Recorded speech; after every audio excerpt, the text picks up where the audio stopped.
श्रोतेहो नमस्कार. स्पंदन वृत्त आणि व्यक्तींचं ह्या कार्यक्रमात आपल्या सर्वांचं मनपूर्वक स्वागत.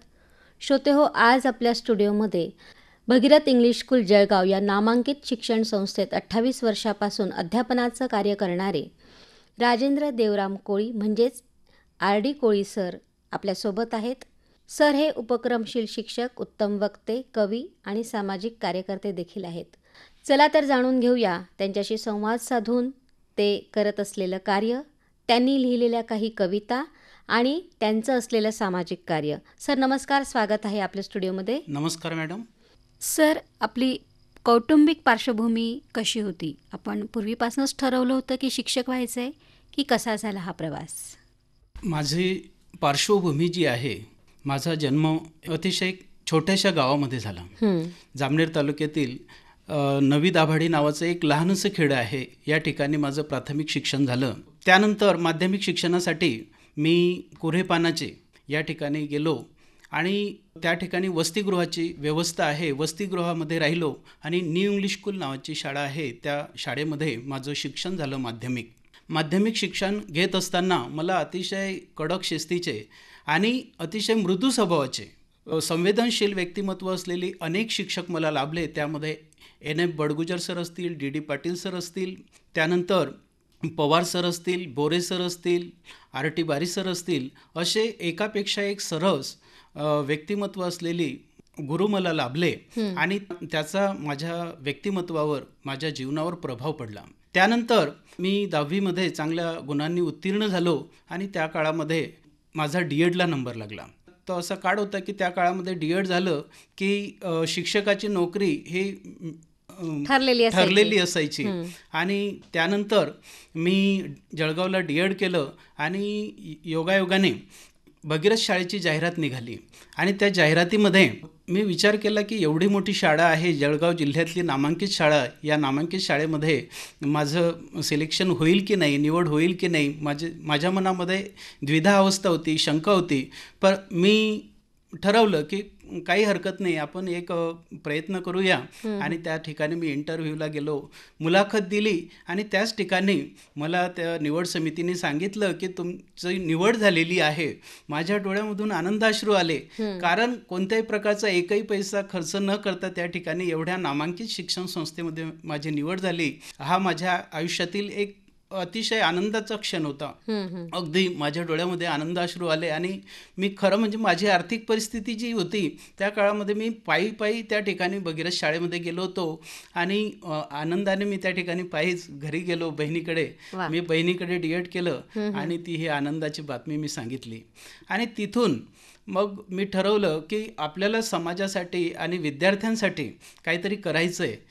हा संकल्प मी त्या ठिकाणी केला, कारण सुरुवातीपासून अगदी प्राथमिक शिक्षणापासून मला न्हावी गुरुजी होते प्राथमिक शिक्षण घेत असताना.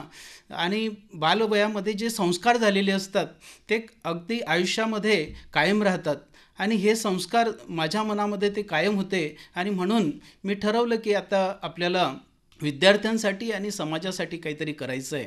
मी अतिशय प्रामाणिकपणे, माझं कामाचं एक तत्व आहे की कोणतंही काम वेळेवर झालं पाहिजे आणि ते चांगलं कसं होईल या दृष्टीने मी प्रयत्न करतो. आणि गेल्या 28 वर्षापासून मी ते प्रामाणिकपणे करत आलो.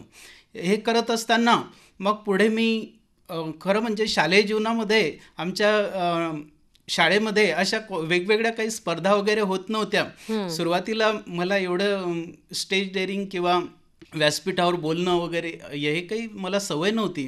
परंतु हळूहळू या ठिकाणी शहरात आल्यानंतर त्या ठिकाणी मला सवय झाली. शिक्षक झाल्यानंतर ह्या गोष्टी मला अवगत झाल्या आणि मग मी पुढे जयंत्या, पुण्यतिथ्या या निमित्ताने महापुरुषांवर बोलू लागलो.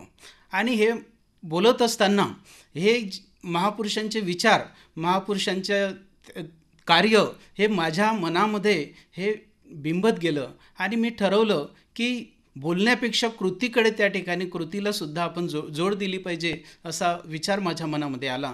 आणि मी नंतर पुढील काळामध्ये मग संस्था स्थापन करण्याचा निर्णय घेतला.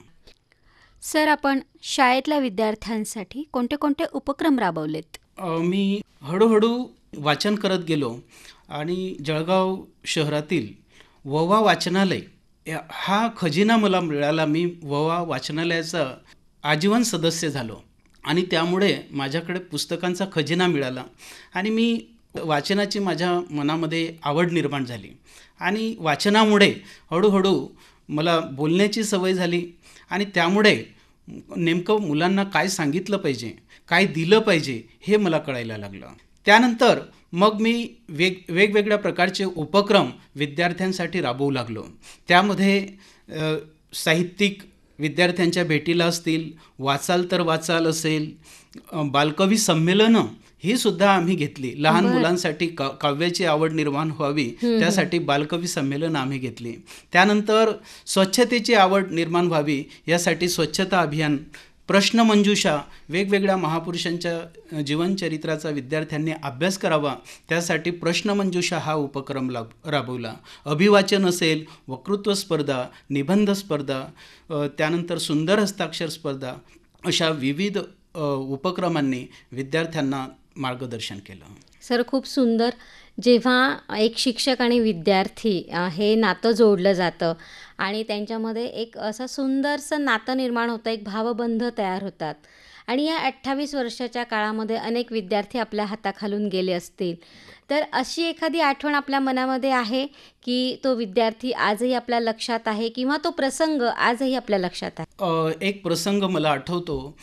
पियुष जंगले नावाचा विद्यार्थी होता. तो मला वाटतं रामेश्वर कॉलनीमध्ये राहत होता. त्याचे वडील वारलेले होते आणि वडील वारलेले होते, तो घरची परिस्थिती अत्यंत गरिबीची आणि मी माझ्या वर्गामध्ये तो असल्यामुळे, मी क्लास टीचर असल्यामुळे मी बघितलं की 2-4 दिवसापासून हा विद्यार्थी शाळेमध्ये येत नाही आणि त्या विद्यार्थ्याला मी शेजारच्या विद्यार्थ्याला जो त्याच्या घराजवळ राहत होता त्या विद्यार्थ्याला मी विचारलं, हा विद्यार्थी काय येत नाही, पियुष काय येत नाही? आणि मग त्याने सांगितलं की या विद्यार्थ्याचे वडील वारलेले आहे आणि त्यामुळे तो शाळेत येऊ शकत नाही. मी फोन नंबर मिळवला आणि त्या विद्यार्थ्याच्या घरी फोन केला आणि आईने सांगितलं. तर आईने असं सांगितलं की आई म्हणाली की याला रिक्षालाच भाड्याला पैसे नाही आणि त्यामुळे तो शाळेमध्ये येऊ शकत नाही.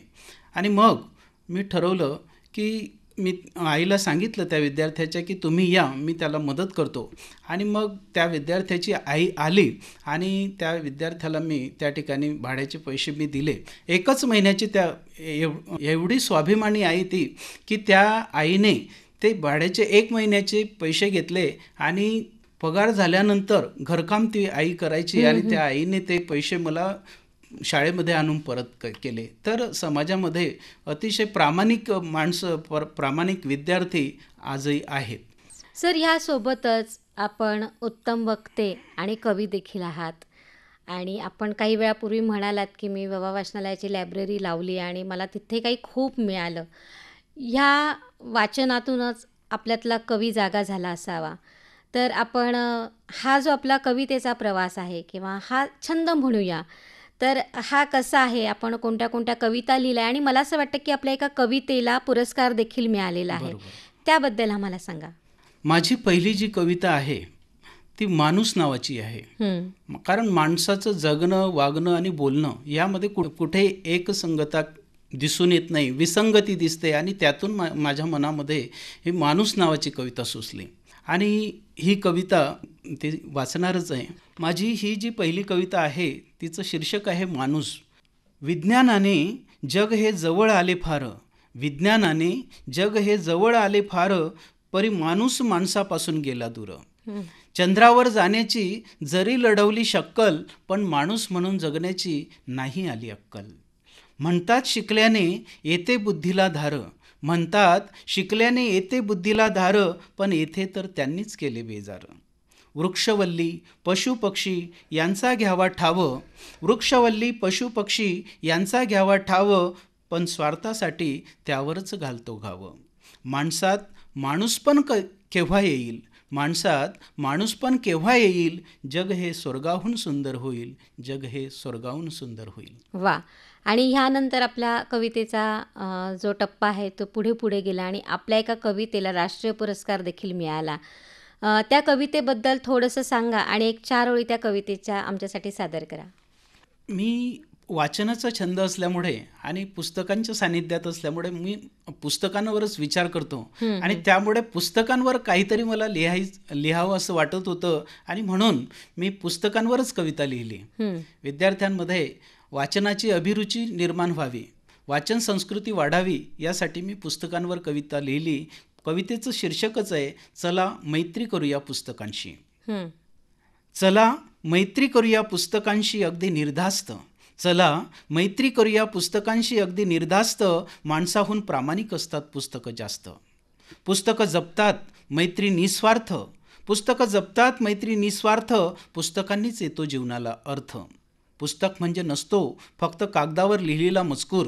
पुस्तक म्हणजे नसतो फक्त कागदावर लिहिलेला मजकूर. माणसासारखी जिवंत असतात पुस्तकं. वास्तव जीवनातून काल्पनिक दुनियेत घेऊन जातात पुस्तकं. वास्तव जीवनातून काल्पनिक दुनियेत घेऊन जातात पुस्तकं. विश्वाची सफर घडवतात पुस्तकं. पुस्तकातील काल्पनिक पात्र आपल्याशी बोलतात. पुस्तकातील काल्पनिक पात्र आपल्याशी बोलतात. माणसाला हसवतात पुस्तकं. माणसाला रडवतात पुस्तकं. माणसाला माणूस म्हणून घडवतात पुस्तकं. पुस्तकांनीच मिळते ज्ञान. पुस्तकांनीच मिळते ज्ञान. पुस्तकांनीच मिळतो मान. पुस्तकांनीच येतो जीवनाला आकार. पुस्तकांनीच येतो जीवनाला आकार. पुस्तकांनीच होते स्वप्न साकार. यशाचा मार्ग दाखवतात पुस्तकं. यशाचा मार्ग दाखवतात पुस्तकं. यशोशिखरावर पोहोचवतात पुस्तकं. जगावं कसं ते शिकवतात पुस्तकं. माणसाचं आयुष्यात बदलून टाकतात पुस्तकं. जीवनाचं सार असतात पुस्तकं. ज्ञानाचं भांडार असतात पुस्तकं. माणसाला समृद्ध करतात पुस्तकं. साऱ्या विश्वाला बदलू शकतात पुस्तकं. आयुष्याच्या अखेरपर्यंत साथ देतात पुस्तकं. आयुष्याच्या अखेरपर्यंत साथ देतात पुस्तकं. मृत्यूनंतरही मैत्रीची साक्ष देतात पुस्तकं. एकाच जन्मात अनेक जन्मांची अनुभूती देतात पुस्तकं. एकाच जन्मात अनेक जन्मांची अनुभूती देतात पुस्तकं. माणसाला अजरामर करतात पुस्तकं. माणसाला अजरामर करतात पुस्तकं. खूप सुंदर कविता आहे आणि म्हणूनच मला असं वाटतं ह्या कवितेची निवड दिल्ली येथे होणाऱ्या 58व्या अखिल भारतीय मराठी साहित्य संमेलनाने सुद्धा घेतली. आणि आपण दिल्लीला जाऊन आपल्या खानदेश कवी म्हणून आपण ही कविता तिथे सादर करणार आहात, त्यासाठी आपल्याला सदिच्छा देखील व्यक्त करते. सर, यासोबतच आपण आपले लेख असतील किंवा कविता असतील, विविध वृत्तपत्रातून आपल्या दिवाळी अंकातून ह्या कविता प्रसिद्ध झालेल्या आहेत. हा अनुभव कसा होता आणि एखादा लक्षात राहिलेला अनुभव किंवा पहिला अनुभव की आपली कविता छापून आलेली आहे, तो अतिशय एका कवीसाठी अविस्मरणीय असा आनंद असतो, त्याबद्दल काय सांगाल? खरं आहे मॅडम.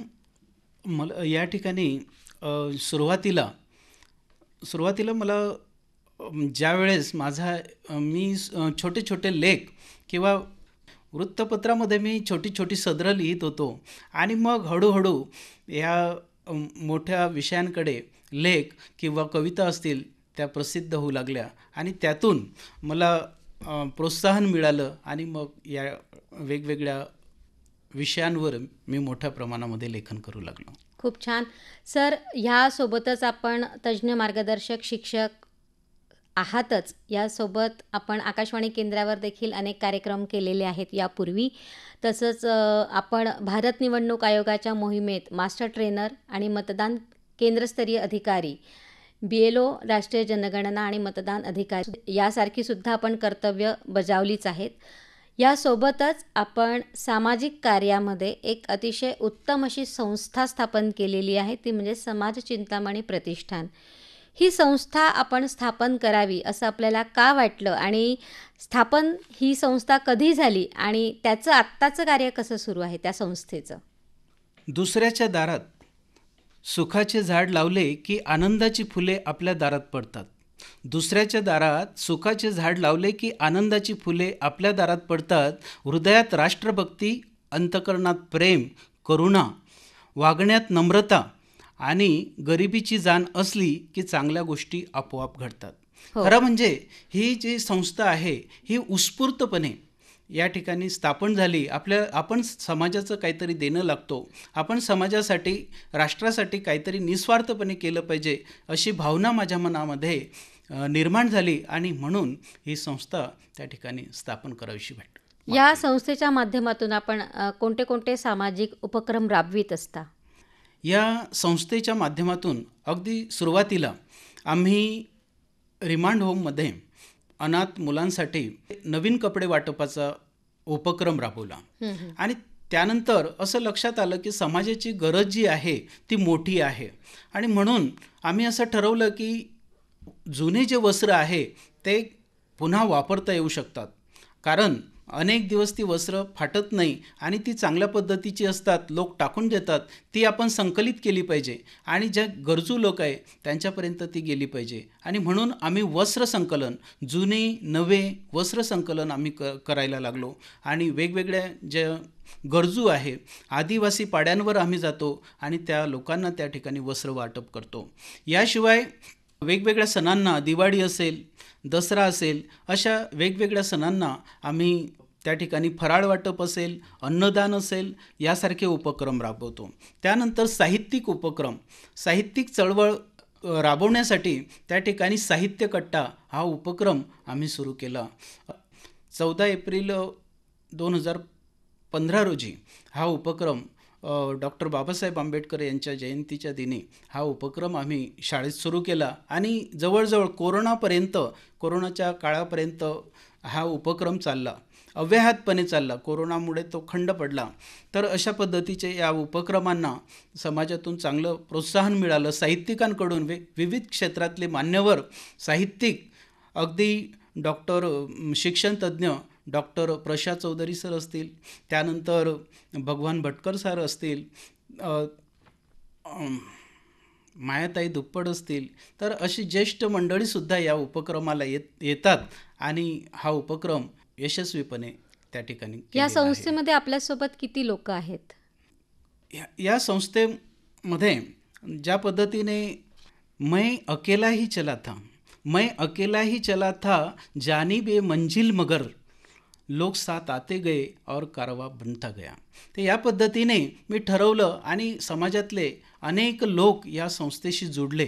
आज ही संस्था केवळ एका व्यक्तीची किंवा जळगावपुरती मर्यादित न राहता महाराष्ट्रभर ही संस्थेचं कार्य या ठिकाणी चाललेलं आहे. खूप छान सर. जाता जाता आपल्या सलाम या प्रातिनिधिक काव्य संग्रहाचा उल्लेख करणं इथे अनिवार्य आहे. आपण सलाम या पुस्तकाचं नुकतंच प्रकाशन देखील केलेलं आहे. या पुस्तकाबद्दल काय सांगाल? साने गुरुजींची कर्मभूमी असलेल्या अमळनेर येथे 97व्या अखिल भारतीय मराठी साहित्य संमेलन संपन्न झालं आणि अशा या भूमीमध्ये हे साहित्य संमेलनामध्ये हे पुस्तक प्रकाशन करण्याचं भाग्य लाभलं. साने गुरुजींच्या विचार कार्यातून प्रेरणा घेऊन ही संस्था जी आहे ही कार्यकर्ते आहे. इतकंच नाही तर विविध महापुरुषांच्या विचार कार्यातून प्रेरणा घेऊन ही संस्था स्थापन झाली. आणि पहिलं पुस्तक जे आहे, जे संपादित केलेलं आहे, महाराष्ट्राचा प्रातिनिधिक काव्यसंग्रह सलाम आहे. भारताच्या स्वातंत्र्याच्या अमृत महोत्सवानिमित्त आपण काहीतरी केलं पाहिजे या उद्देशाने हे पुस्तक संपादित करण्यात आलं. आणि त्यामध्ये सामाजिक आणि देशभक्ती हा विषय निवडून या कविता संपादित करण्यात आलेल्या आहे. महाराष्ट्रातील नवकवी असतील किंवा ज्येष्ठ कवी असतील, या सर्वांनी या उपक्रमाला उत्स्फूर्त प्रतिसाद दिला आणि हे पुस्तक या ठिकाणी संपादित करण्यात आलेलं आहे, खूप छान वाचकांसमोर आलेलं आहे. सर, आज आपण इथे आलात आणि आपल्या सगळ्या उपक्रमांबद्दल आम्हाला माहिती करून दिली. आपल्या कविता देखील खूप सुंदर अशा आहेत. ही काव्य प्रतिभा आपली अशीच दिवसेंदिवस बहरत राहील आणि नवीन नवीन उपक्रमांद्वारे आपण समाजामध्ये काम करून आपल्या प्रतिष्ठानाद्वारे असेच कार्य आपण करत राहाल अशा मी सदिच्छा व्यक्त करते. आज आपण जळगाव आकाशवाणी केंद्रामध्ये आलात त्याबद्दल आपले आभार. धन्यवाद. श्रोतेहो, आत्ताच आपण उपक्रमशील शिक्षक, कवी, उत्तम वक्ते, सामाजिक कार्यात अग्रेसर असणारे राजेंद्र कोळी यांची वैदेही नाखरे यांनी घेतलेली मुलाखत ऐकलीत. स्पंदन वृत्त आणि व्यक्तींचं ह्या कार्यक्रमाचे सादरकर्ते होते विजय भुयार. श्रोतेहो, याचबरोबर आजचा कार्यक्रम समाप्त करून आपली रजा घेतोय. पुन्हा भेटूया. श्रोतेहो, नमस्कार. स्पंदन वृत्त आणि व्यक्तींचं ह्या कार्यक्रमात आपल्या सर्वांचं मनपूर्वक स्वागत. श्रोतेहो, आज आपल्या स्टुडिओमध्ये भगीरथ इंग्लिश स्कूल जळगाव या नामांकित शिक्षण संस्थेत 28 वर्षापासून